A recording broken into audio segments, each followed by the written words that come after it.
Let me tell you something, when God puts you on a path, He doesn't just leave you there to figure it out on your own. He gives you signs, He gives you confirmation. But sometimes we get so caught up in our doubts and our fears and our need for control that we miss what He's trying to show us. We pray for clarity, and then when God gives us a little glimpse, we second guess it. We pray for direction, and when He nudges us forward, we hesitate. But today I want to speak to that part of you that's been wondering, God, am I really on the right path? Maybe you've been feeling a little uneasy because the journey isn't smooth. Maybe you've been facing resistance and you've started questioning if you're even supposed to be doing this. I want you to know that difficulty is not always a sign that you're on the wrong path. Sometimes it's the very evidence that you're exactly where you need to be.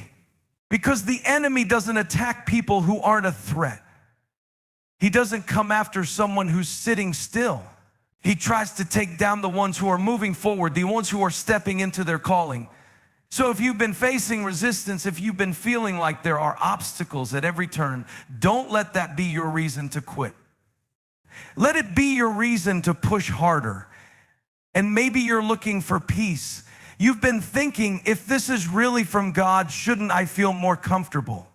But let me remind you, peace is not the absence of struggle. Peace is not the absence of challenges. Peace is the assurance that even in the midst of the storm, God is with you. Peace is knowing that even when things don't make sense, you can trust the one who is guiding you. That's why Jesus could sleep in the middle of the storm, because He knew who was in control. And when you have that kind of confidence, you don't need all the answers. You don't need everything to be perfect. You just need to know that He is leading you. And then there's this, when you're on the right path, God will send the right people. Have you noticed that? Have you noticed that when you step into what God is calling you to do, He aligns you with people who will support you, challenge you, and push you forward? Not people who just tell you what you want to hear, but people who tell you what you need to hear. Not people who hold you back, but people who push you to grow. And maybe you've lost some relationships in this season. Maybe you've had to let go of some connections that you thought were permanent. But don't you see? Sometimes God has to remove people who can't go where He's taking you. Sometimes He has to separate you so He can elevate you.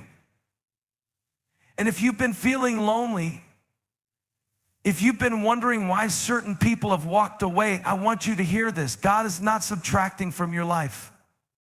He is making room for better. And let me tell you one more thing. When you're on the right path, there's a fire inside of you that won't go out. Even when you feel tired, even when you feel discouraged, even when everything in you wants to quit, there's still something in you that won't let go. And that's not your own strength. That's not your own willpower. That's God sustaining you. That's God reminding you, I put this in you, and I'm not going to like to let you give up on it. That's why Jeremiah said, it's like a fire shut up in my bones. He wanted to quit, but he couldn't. Because when God has placed something inside of you, you can't ignore it. You can't shake it. It won't leave you alone. And if you've been feeling like there's something in you that won't let you settle, that won't let you walk away, then maybe that's your sign. Maybe that's God saying you're on the right path. Keep going. So I don't know what you're facing right now. I don't know what doubts have been creeping into your mind. But I do know this, if you've been facing resistance, if you've been holding on to peace in the middle of chaos, if God has been bringing the right people into your life while removing the wrong ones, and if there's a fire in you that just won't go out, then don't you dare give up now.